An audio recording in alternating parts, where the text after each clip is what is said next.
Kang Panji mungkin berupaya untuk mengenali dirinya, tapi tanpa dia sadari, dia sudah memperkenalkan Tuhan kepada orang lain. Dia tuh sangat menghargai pengetahuan yang datang ke masing-masing kita gitu. Ya memang di awal-awal itu pasti akan selalu nangis gitu kita tuh ya. Jadi Kang Panji masih nyanyi, di belakang ada suara orang zikir pelan, la ilaha illallah. Dunia itu memang membutuhkan orang-orang yang otentik, dan mungkin salah satunya Kang Panji ini. Lagu Tanpa Aku itu nada dan lirik turun kurang dari 5 menit selesai. Dan dia dalam keadaan ini sedang fana, ya.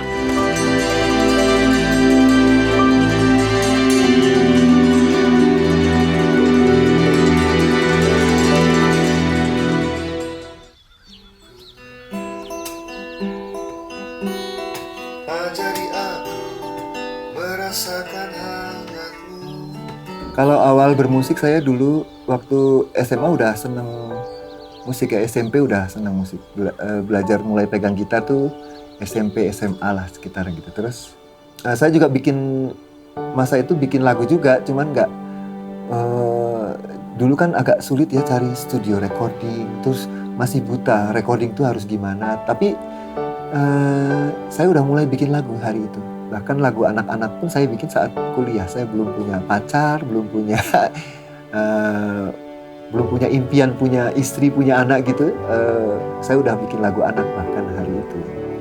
Tahun 2005 itu ada seorang sahabat saya, beliau kuliah di Malaysia. Kebetulan tempat tinggalnya dekat dengan satu buah label asli Malaysia, buatan anak Malaysia. Diperdengarkanlah lagu-laguku pada label itu. Oke juga nih kan lagu ini katanya. Terus mereka ke Indonesia, kami sign kontrak, dan alhamdulillah tiap tahun tuh sejak 2006 ya dengan KRU tiap tahun ada 1 atau 2 lagu yang hits gitu, alhamdulillah. 2015 karena saya ikut satu kelompok pengajian, saya ngaji gitu, kemudian tercerahkan di pengajian itu satu kata aja saya paham itu. Maknanya jiwa itu apa, bedanya dengan ruh, dengan raga, dengan nyawa. Dan untuk menghormati kata itu saya bikin lagu itu. Saat itu jiwaku sekuntum bunga bla bla bla, masih kosong. Sampai tiba-tiba masuk email dari Malaysia, Panji kami perlu lagu yang bernuansa religi. Dan kebetulan saya baca judulnya, sinetronnya tuh Kemboja di Hati. Jiwaku sekuntum bunga kemboja.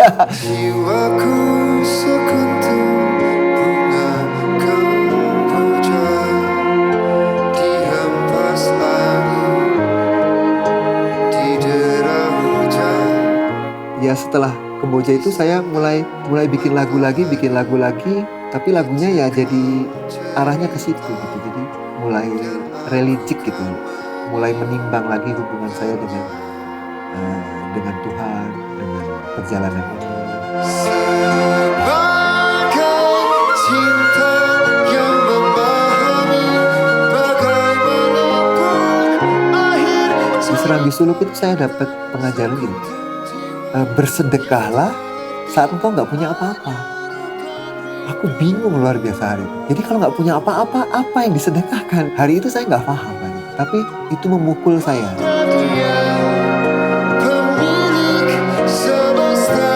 Sejak itu lagu-lagu saya makin ke arah situ lah gitu. Misalnya ada pertanyaan, Panji, emang nggak ada tema lain gitu? Ngebahas itu mulu, emang ada tema lain? Gitu ya, emang ada tema lain gitu. Memang dia aja yang harus saya gambarin gitu. Saat ini, ya mungkin saat ini pun saya masih mabuk dengan itu. Artinya ini mabuk yang berkepanjangan dan saya mensyukuri kemabukan saya akan pelajaran.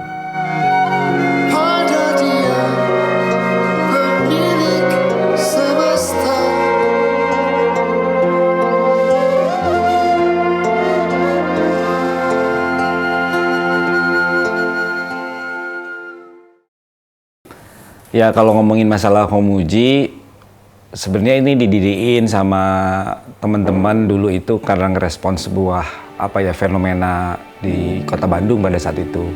Fenomena di mana teman-teman muda gitu pengen belajar agama gitu. Kemudian nggak didukung oleh background mungkin ya, nggak didukung background atau nggak didukung dengan infrastruktur. Akhirnya mereka lebih banyak mengakses informasi-informasi keagamaan itu lewat internet kan. Sehingga akhirnya muncul banyak permasalahan-permasalahan, friksi-friksi gitu antara orang yang mengatakan bahwa musik itu haram dan mengatakan itu musik itu boleh.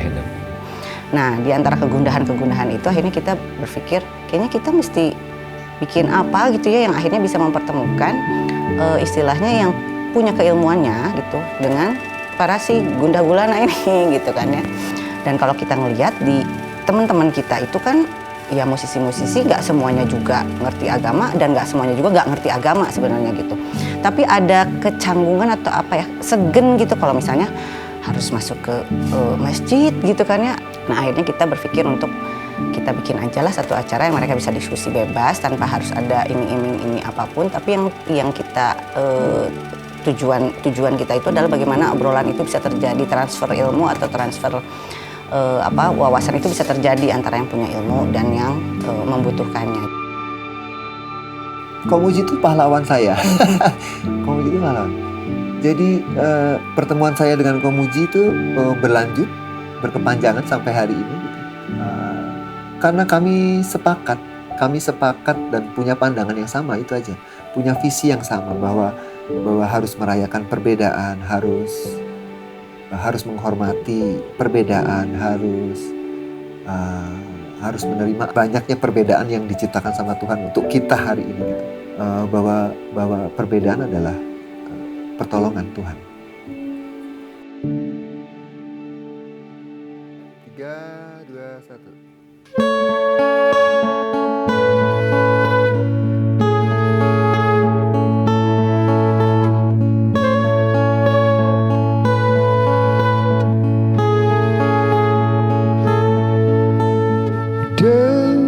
Demikianlah kita hari ini masih bersama, saling mencukupi. Aku yang berjuang, pun engkau bertahan demi hidup yang lebih baik. Orang bicara tentang kita, asik berprasangka dan menerka. Gak sedikit yang resah, bertanya bila kita berpisah. Cari jalan bagaimana baiknya. Aku gak tahu, gak pernah tahu. Mungkin lebih baik aku gak diberitahu. Engkau yang pergi atau aku, yang penting dia menggenggam kita. Sembuhlah sembuh kita semua. Sembuhlah sembuh itu kena banget sih. Engkau yang pergi atau aku yang pergi, yang penting dia menggenggam kita. Apapun yang diberikan sama Allah kepada kita, mau yang baik ataupun yang buruk. Mungkin buruk itu karena pandangan manusia ya. Dari Allah mungkin itu semua baik buat kita. Nah itu cara pandang itu yang untuk saya pribadi mungkin masih jauh gitu. Nah dibukakan lagi di sini. Aku nggak tahu, gak pernah tahu.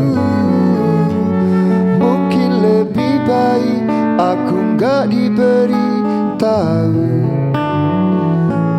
Engkau yang pergi atau aku,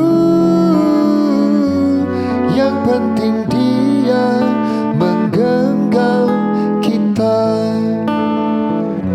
Sembuhlah sembuh kita semua.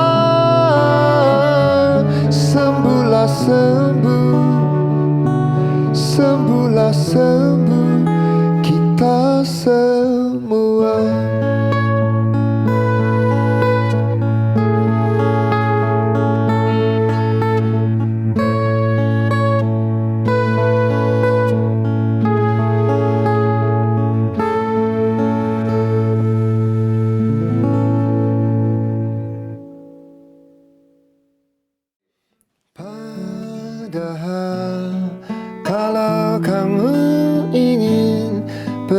dariku sayang, nggak perlu tunggu Assalamualaikum. Ah, Waalaikumsalam. Jadi Mizan itu menghubungi saya, Kang Panji lagunya Agar-Agar dan Sayur Jara boleh ya dibikin buku? Dibikin buku gimana? Ya liriknya aja, jadi buku lirik gitu. Jadi buku bernyanyi, bagus juga idenya. Bahkan buku itu, ide bikin buku itu justru yang memicu saya untuk merilis lagu anak. Ibuku pandai membuat agar-agar beraneka rasanya, stroberi, kelapa atau sari pandan, di dalamnya roti atau serat sayuran, disirami susu, oh lezat sekali. Jika sepandai ibu, akan ku buat satu agar-agar yang tinggi setinggi rumah. Lalu kawan-kawanku datang berduyun-duyun, bawa sendok dan pinggan, dan ku ucapkan selamat menikmati. Bon appétit. Ayo mandi. Hah? Mandi. Halo. Mandi dulu. Menjadi cita-cita besar saya justru. Cita-cita saya tuh pengen menjadi penulis lagu anak. Jadi mungkin ya. Mungkin saya bikin lagu seperti hari ini, jadi penulis lagu, jadi performer. Mungkin ini salah satu perjalanan yang harus saya lalui untuk jadi penulis lagu anak betulan. Sebagai ayah, dia ayah yang sangat penyayang. Dia sangat merajakan anak-anak gitu loh. Jadi kalau misalnya ngasuh anak dulu itu pol banget. Dari mulai anak, kan ada anak laki-laki tuh aku ya. Kalau misalnya dari mulai mengenalkan mainan layang-layang tuh dia mulai dari belinya, terus dia ngehiasnya sampai nanti layang-layangnya terbang dia temenin. Saya dekat dengan semua anak-anak saya. Saya sangat menghormati mereka gitu. Bahkan dalam panggung kalau saya nyanyi lagu anak ya, saya selalu bilang yang harus berbakti duluan itu orang tua kepada anak. Jadi saya selalu bilang agak keras saya ngomong.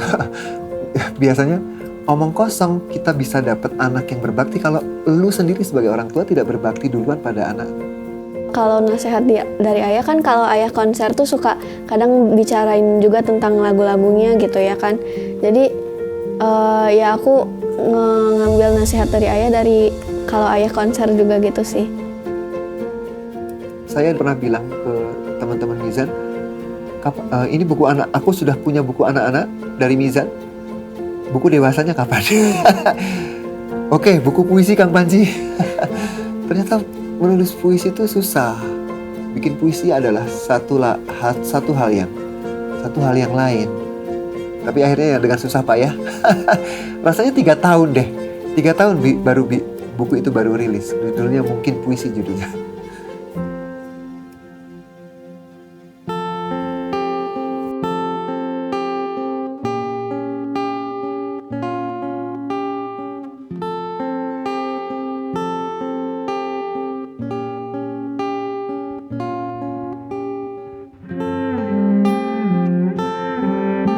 Kekasih sampingan.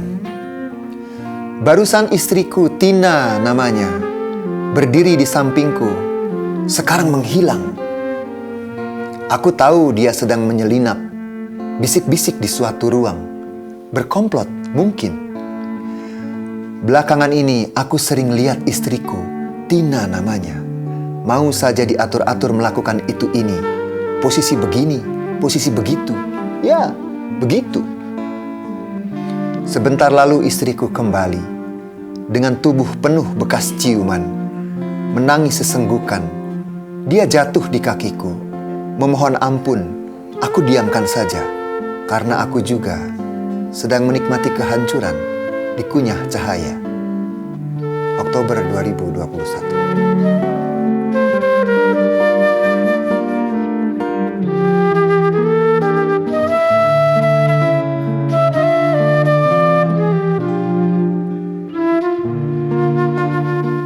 Hujan di luar sudah berhenti. Hujan di dalam sedang mulai. Di Banten barusan gempa. Aku di Bandung ikut porak-poranda. Menemukan mayat bersujud ke arah kiblat. Sebatang handphone dengan layarnya terbuka di sampingnya. Dalam layar, seorang lelaki berliur Alkitab menyebutkan nama-nama siapa yang akan mati bersamanya. Aku bersimpuh, dadaku hujan badai, menyapu semua keinginan. Bawa aku, Guru, bawa aku. Tak tahan menanggung ajakan, aku tersungkur jadi mayat, bersujud ke arah kiblat. Di sampingku handphone, yang layarnya terbuka, berisi seorang lelaki berjubah keberserah dirian, menyebutkan satu nama, penyebab kecanggungan ini. Allah, Allah, Allah.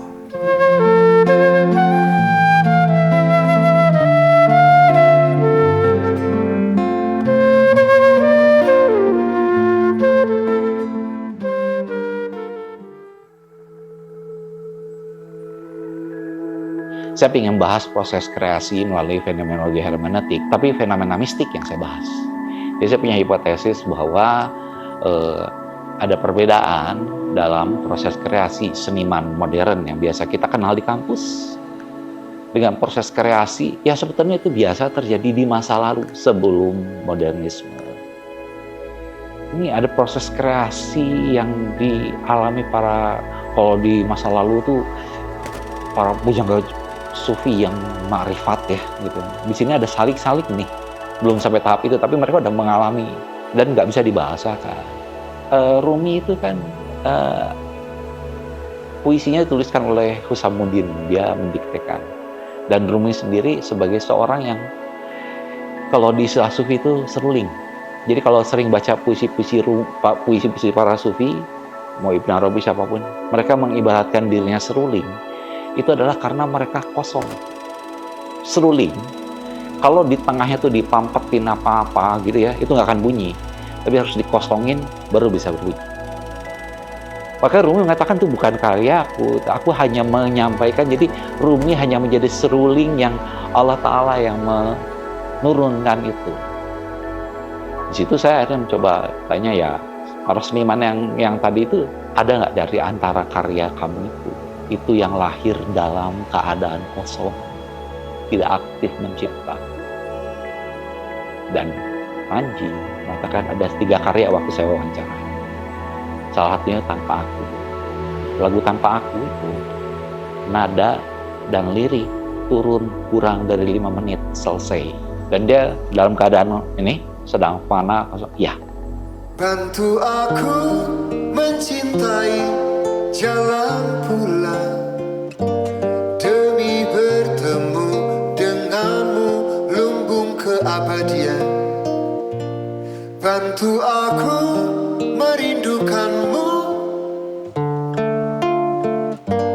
tanpa apa, tanpa aku, hanya engkau.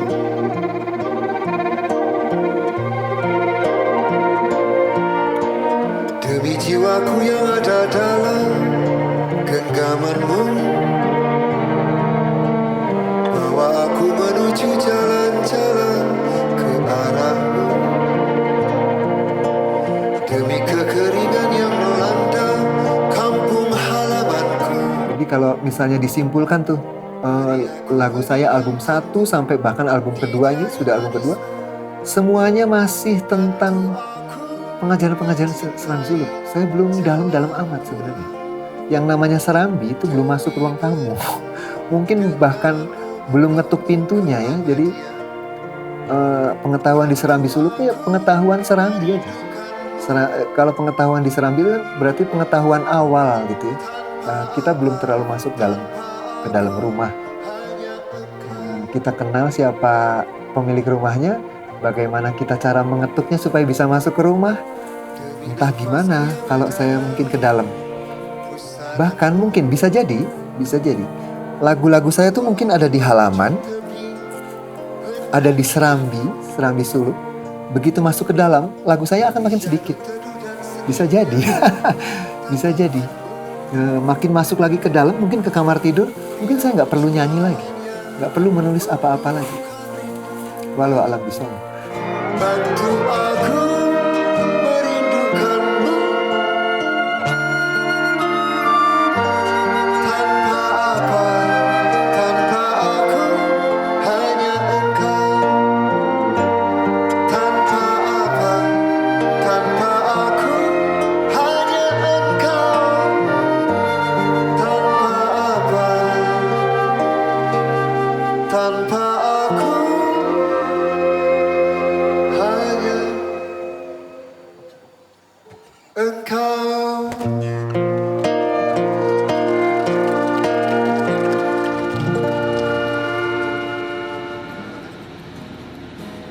Dunia itu memang membutuhkan orang-orang yang otentik, dan mungkin salah satunya Kang Panji ini. Dan ketika melihat musiknya juga, ya ini true color-nya Kang Panji. Jadi saya pikir Kang Panji Sakti ini bisa saja lagu-lagunya dibawain sama siapapun, tapi pengalamannya nggak akan bisa dimiliki. Ketika itu dia sudah sangat-sangat embody dengan si lagu itu ya. Jadi energinya kerasa sama kita tuh benar-benar gitu. Dan apa ya? Ya memang di awal-awal itu pasti akan selalu nangis gitu kita tuh ya. Giliran Kang Panji nyanyi lagu kepada Nur, itu kepada Nur ya, belum spiral sekarang. Di ending lagunya pas beliau nyanyi Rindu Mengekal Menyebut Nama Berulang-ulang, tiba-tiba almarhum guru saya menjawab lah dengan kalimat la ilaha illallah terus-terusan. Jadi Kang Panji masih nyanyi, di belakang ada suara orang zikir pelan la ilaha illallah. Saya menangkap bahwa Kang Panji Sakti itu untuk saya pribadi seperti madrasah saja, seperti tempat mencari pengetahuan yang barangkali belum saya pernah alami, pernah dapatkan. Kang Panji seorang yang karya-karyanya akhirnya membuat orang-orang bukan hanya tidak jadi sia-sia mendengarkan musiknya, tapi juga mendorong pada ketaatan hingga titik terdalamnya, yaitu spiritualitas, yang pada akhirnya itu membuat relate bukan hanya dengan segmentasi muslim, tapi semua agama. Karena itu toleransi akhirnya menjadi sesuatu yang inherent dalam karya-karya Kang Panji, karena sejak awal mungkin dia memakai istilah-istilah Islam, tapi karena value-nya adalah spiritualitas sehingga itu terasa relate dengan semua agama. Sebagaimana cinta tidak memiliki agama, tapi semua agama mengajarkan cinta.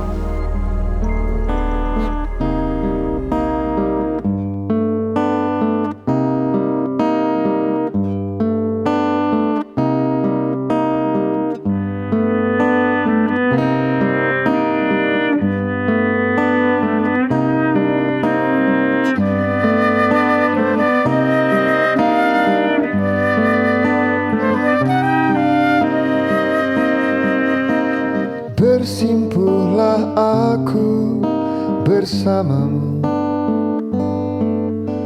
membincangkan konyolnya aku,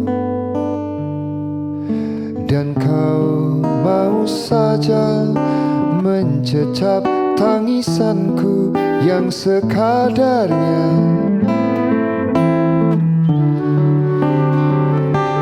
Jika nanti aku dikuliti,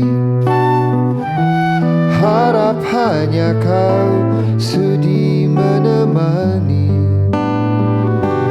Jika kelak aku diurai tak berbekas, asal engkau senang.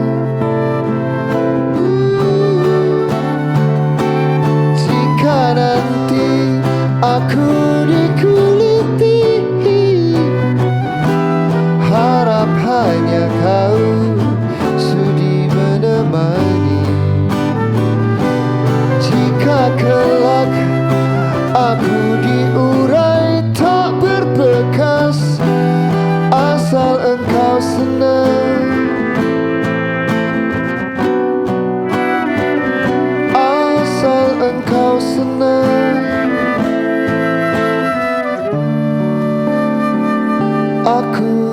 bebas.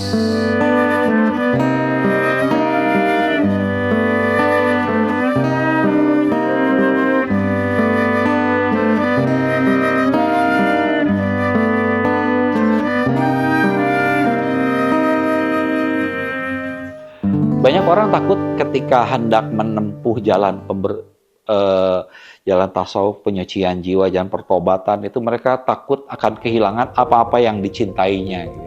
Berarti kan dia belum bersiap untuk melepaskan itu semua dan bersegera menuju Allah Ta'ala.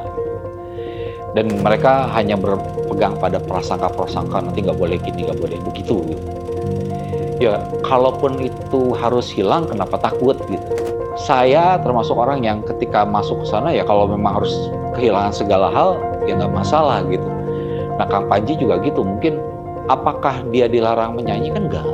Ternyata yang dia punya itu menjadi wahana bagaimana dia mencoba mengenal jalan kembali ke Allah Ta'ala. Jalaluddin Rumi bilang bahwa dia mencari Tuhan di kuil dan dia tidak menemukan Tuhan di sana. Lalu dia cari di gereja, tak ada juga Tuhan di sana. Di masjid pun tak pula dia berjumpa Tuhan. Tapi ketika dia pulang dan bercermin, dia menemukan Tuhan dalam dirinya. Manifestasi Tuhan dalam manusia. Artinya, manusia itu bukan buih. Dia samudera yang dirangkum dalam satu tetesan. Saya rasa jalan terdekat dan terluas untuk mengenali Tuhan itu adalah diri kita sendiri. Itulah yang kemudian membuat Kang Panji mungkin berupaya untuk mengenali dirinya, tapi tanpa dia sadari dia sudah memperkenalkan Tuhan kepada orang lain. Seperti yang dikatakan oleh para sufi, man arafa nafsa faqad arafa rabbah. Siapa yang menemukan dirinya maka dia akan menemukan Tuhannya. Saya sih ingat perkataan guru saya ya, berusaha memperkenalkan Sang Pencipta itu kepada khalayak, kepada makhluk lain itu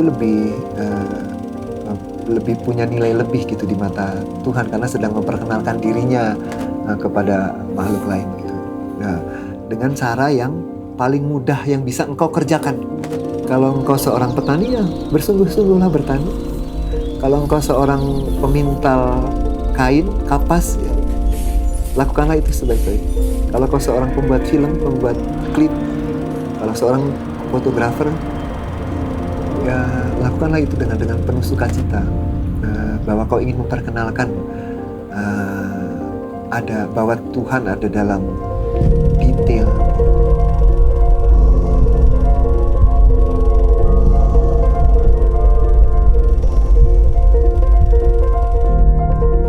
Semoga kebersamaan kita